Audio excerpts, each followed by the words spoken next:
Hi again, I'm Lori Baxley, your host. Welcome to part 6 in the series about the STARS framework. So now we arrive at the final pillar in the STARS framework, Stoicism. And honestly, this may be the hardest one, not because it's complicated, but because life eventually tests all of us. The final question is this: can you stay calm when everything isn't? Maybe said another way, who are you when life gets hard? Because eventually, despite preparation, despite awareness, despite wisdom, life still happens. Loss happens, fear happens, illness happens, heartbreak happens, addiction happens, violence happens, betrayal and grief happen. Unexpected phone calls happen, hard diagnoses happen. The life you thought you were building sometimes changes. And in those moments, when the ground beneath you shifts, who are you then? There's a quote from Marcus Aurelius that I think speaks to this. You have power over your mind, not outside events. Realize this, and you will find strength. And maybe that sounds simple, but honestly, it's incredibly hard because most of us spend a lot of time wishing we could control things we simply can't. The diagnosis, the betrayal, the addiction, the grief, the phone call we never wanted, the season we never expected, the loss we never prepared for. And Stoicism gently reminds us, you may not control what happened, but you still have choices in how you respond. Not perfectly, not without emotion, not without struggle, but intentionally. And I want to clarify something because I think people misunderstand the word. Stoicism is not pretending you're fine. It's not stuffing emotions. It's not becoming cold or disconnected or hard. That's not strength.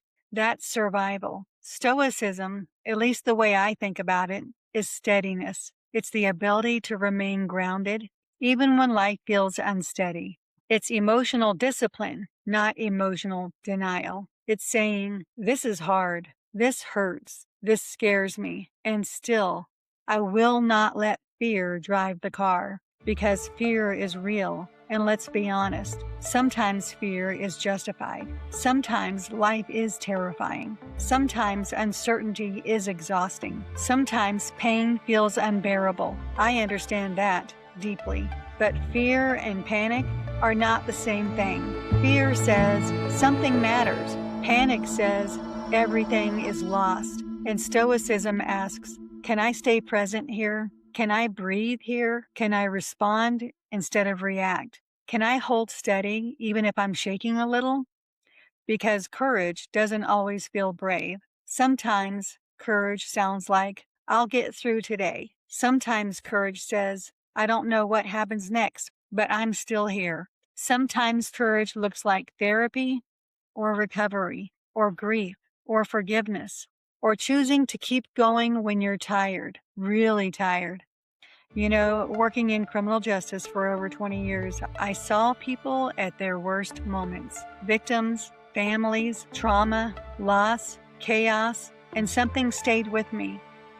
The people who navigated hard moments the best were not always the strongest, not always the toughest, not always the loudest. Often they were the steadiest. They could pause, think, regulate, breathe, stay anchored, even in uncertainty, even in fear. And I remember thinking, that matters. That kind of steadiness matters because crisis changes people. Stress changes people. Fear changes people. And if we don't prepare ourselves emotionally, fear can take over. You know, after my own experience in 2019, I learned something I wish I hadn't need to learn. Adrenaline is real. Fear is real. Shock is real. The body responds, the mind responds, and afterward, there's processing, there's healing, there's reflection. Sometimes there's grief. Sometimes there's anger. Sometimes anxiety.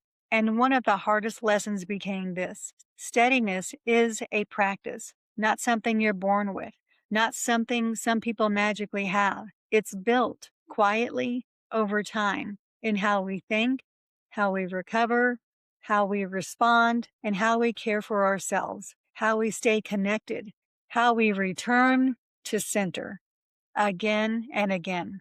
And this matters outside of crisis too. Maybe stoicism shows up in parenting when your child is struggling and every instinct in you wants to panic. But instead, you stay grounded, present, available, steady. Maybe it shows up in addiction because addiction affects everyone around it. And loving someone who is suffering can feel emotionally devastating. And stoicism does not mean you stop caring. It means you keep showing up without losing yourself. You remain compassionate without surrendering wisdom. You love without being consumed. And honestly, that takes incredible strength. Maybe stoicism looks like grief. And if you've lost someone or lost the version of life you thought you'd have, you know this. Grief changes us. And there are seasons where simply getting out of bed feels hard. So if that's where someone listening is today, I want to say this gently. Steadiness may look different right now. Maybe today, stoicism simply means breathing, eating, taking a walk, answering the phone, showing up anyway. Sometimes surviving is brave. Sometimes healing is slow, and that's okay. And yes, I want to gently bring in something spiritual here too, because for many people, especially in suffering, there comes a moment where strength alone isn't enough.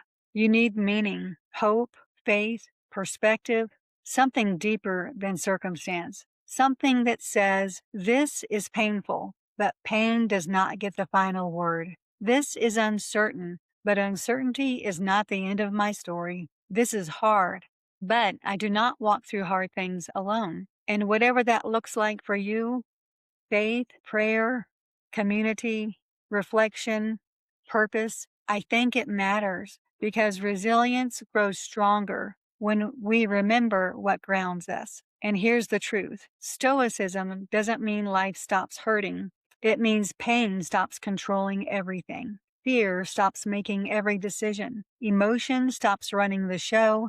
You still feel deeply. You still grieve. You still care. You still cry. You still struggle. You're a human, but you remain rooted. You come back to center again and again. I think one of the greatest forms of strength is emotional steadiness, especially in a world that feels increasingly reactive. Quick anger, quick judgment, quick panic, quick outrage. But steadiness says, pause, breathe, think, respond, protect your peace, protect your mind, protect what matters most. And maybe this week, the question isn't, am I perfectly calm? Because none of us are. Maybe the better question is, what helps me return to center? What grounds me? Who grounds me? What restores my peace? What strengthens my resilience? And where in my life am I letting fear speak louder than wisdom? Because here's what I've come to believe. Life will shake us. That part is unavoidable, but we do not have to be destroyed by every storm. We can become steadier. We can weather that storm. We can become wiser, more grounded, more resilient, not because life gets easier, but because we grow stronger and calmer and more anchored when everything isn't. And when you put the STARS framework all together, scenarios, triggers, action, routines, stoicism, you begin to move through life differently, not fearfully, not perfectly, but intentionally, aware, prepared, grounded, and maybe a little steadier than before. Until next time, I'm Lori Baxley, host of 3 Sips to Shots Fired podcast, because seconds don't ask permission, and what happens before the sirens matters most.